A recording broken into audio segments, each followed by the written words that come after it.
You sent me the PDF yesterday. Yeah. I read as much as I could in the last couple hours. But I thought the simplicity with which you laid this out was really kind of brilliant. Because basically, as I said at the top, you're giving people 12 sort of ways to stop being pathetic. I mean, that's what it really struck me as. So I just want to, we can hit each one. Yes, written from the point of someone who tried to stop being pathetic. Because I'm not saying, look, you're pathetic and I got the answers. It's like, no, no, no. It's like, I got plenty of work to do on myself, you know, so. Yeah, that's a key piece of this though, right? For you personally, that you're not walking around going, I'm perfect. And, you know, just 2 weeks ago, we spent a couple hours and we were talking about our own shortcomings and what we're struggling with and all that kind of stuff. And but you're open about it. So few people are open about it. Yeah, well, I live in some terror of making a mistake, knowing full well that I'm perfectly capable of making that sort of mistake, you know, and so, and I'm not saying or trying to act out the idea that I've got, what would you say, that I'm without error. That's just, no, we just won't go there. That's for sure. Fair enough. So this first one, and again, there was a simplicity to this that I loved. So the first one, rule number 1, stand up straight with your shoulders back. I love that one as the first one because when I first started doing stand-up, I used to see a lot of guys hunched over the mic. Yeah. Really bad posture, well-known comics. And I always remember thinking, you got to stand up straight. Yeah, well, you've got good posture. Just now, I guess I guess something happened. Yeah. Yeah, you do. So you know, my wife is a massage therapist, and she's very physiologically aware, and so she's also helped me with this sort of thing. But we watch people on the streets all the time, and people in general now have very poor posture. And it's very bad for them. Well, that's got to be phone related too, right? We're all I think that's part of it, but I also think it's something our culture doesn't attend to. Like, you kind of have to remind your kids to stand up. You know, it takes a certain amount of conscious effort. But yeah, in that chapter, I talk a lot about lobsters, which I kind of have an affinity for lobsters, and because the short story is that when a lobster loses a fight, because they're fighting all the time for dominance, let's say, in their hierarchies, he kind of crunches down, so he looks smaller. When he wins a fight, he stretches out, looks bigger, and so he's signaling to other lobsters the tally of his victories, let's say. So if a lobster has won a fight, he's more likely to win the next fight than you would calculate from having a tally of all his previous defeats and victories. And if he loses a fight, then he's more likely to lose the next fight. So that's that Matthew principle at work. Okay, so you think, well, so what? So what does that have to do with anything? It's like, okay, part of the kicker is, well, the lobster runs on serotonin, neurochemical. And if the lobster loses, the serotonin levels go down, and if he wins, the serotonin levels go up. And when the serotonin levels go up, he stretches out, and he's a confident lobster. And one of the consequences of that is if a lobster loses a battle, and you give him the equivalent of antidepressants, then he stretches out and he'll go fight again. So antidepressants work on lobsters. Right. And you think, well, who cares? It's like, no, no, no, you don't get it. We diverged from lobsters from an evolutionary perspective 350 million years ago, and it's the same circuit. It's absolutely unbelievable. And that shows you how deep inside you, how basic, how primordial that circuit is in you, that's sizing other people up and looking at where they fit in the hierarchy. Well, with human society, it's more like hierarchies of competence than dominance per se.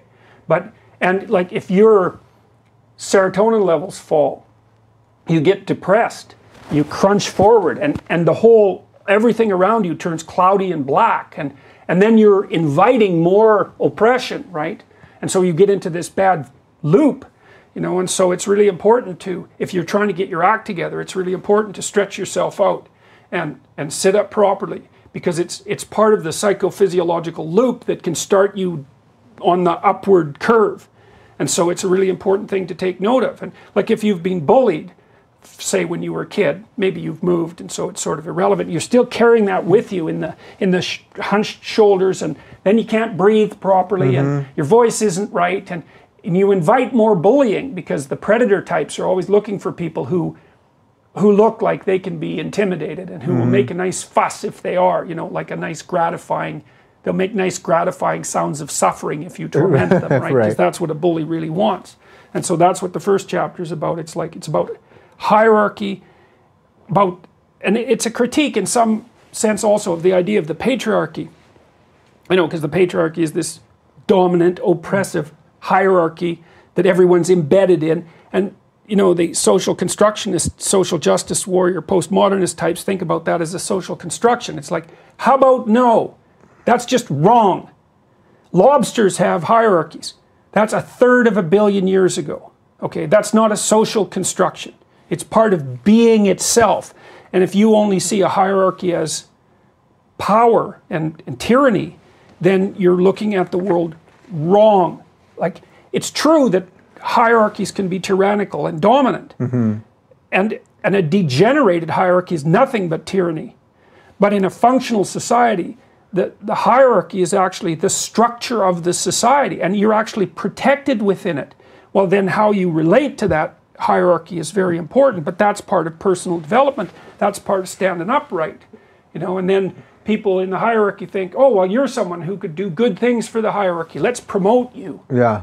You know, like, men don't struggle for power. That isn't what men do. Not if they're civilized. They size each other up and elect the competent to lead them. And they do that at every level of society. Like, I tell a story in there about, might be later in another chapter, it doesn't matter. I worked in a rail crew in southern Saskatchewan. They're rough guys, like a lot of them had been in prison, you know. And when you first came onto the rail crew, you got a stupid nickname and people teased you. And I remember this one kid called Lunch Bucket. That was his nickname because he came to the rail crew with a lunch bucket that looked like his mom had packed it. That was a bad idea. You bring your damn lunch in kind of a, you know, ratty paper bag. Right. And don't make too big a thing out of it. And it's dirty and smelly. Yeah, that's exactly right. It's like you're not pronouncing your status with your lunch bucket. You don't have a Barbie lunchbox. Exactly, yes. So they named him Lunch Bucket, which he wasn't very happy about. Yeah. Well, that was a mistake. He should have taken it with a smile. And then he was always peevish and irritable. And if you asked him to do something, he'd whine. And so, like, this was soon after I joined the rail crew. Well, soon, there's about 60 men on this crew. It stretched out about a 1/4 mile down the tracks. Soon, anonymous harassers were throwing pebbles at him during work. We had hard hats on, so the game was, let's see if we can hit a lunch bucket in the hard hat with a pebble. Anonymous. Yeah, well, because you don't know where it's coming from. Yeah. And that was purposeful because he couldn't take a joke. It's like, well, let's see if he can take this joke.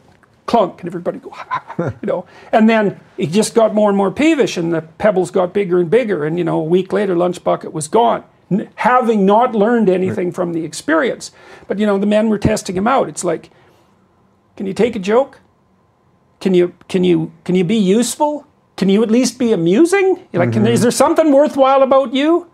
It's like, no. It's like, okay, well then you're out of here because you never know when we actually might need to depend on you. It's so interesting to me because it fits fully within what you were saying about why it's important for a father to play with a kid, or why my brother and I used to beat the living crap out of each other.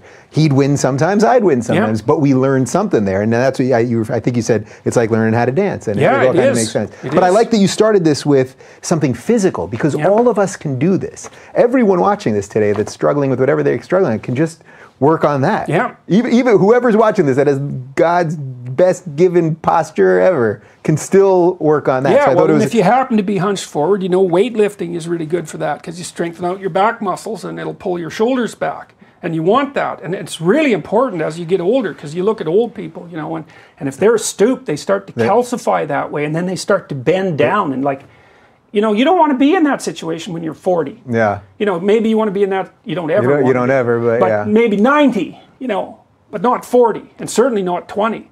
And so, you know, you need to do a postural analysis or have someone take a look at you and say, well, you know, yeah, you're kind of hunched forward, and you got to be conscious about it. You got to pull back a lot and open up. Yeah. It's also kind of I think part of the reason it signifies dominance is because, like, this is a protective crouch, right? And it's to stop animals that jump on your back from getting at your soft part. So it's instinctual. It's protective, right? So this basically says, I'm open to the world, right? But what it also says is I can handle being open to the world. So it signifies competence and confidence. Yeah, it's interesting because it's also a sort of vulnerable position. Yeah, definitely. And in you know, yoga or certain other stretching things, Feldenkrais and things like that, you would work on this. Yeah. You would also, the mansplaining people will not be happy when they... No, they're not. They're going to see us doing this. They're not going to be happy about that. Yeah, well, the thing about competence is acceptance of vulnerability. Right. That's what competence is. That's a deep idea. Yeah. I mean, the deepest Christian idea, for example, is that you should accept the vulnerability of being. That's the acceptance of the crucifixion, essentially. It's like, you know, you're at the X where all the suffering takes place. You're going to whine about that, you know, and get resentful and bitter about it because there's reason to. Like, let's make no mistake about it. Or you're going to say, bring it on. I can handle it, no matter what it is.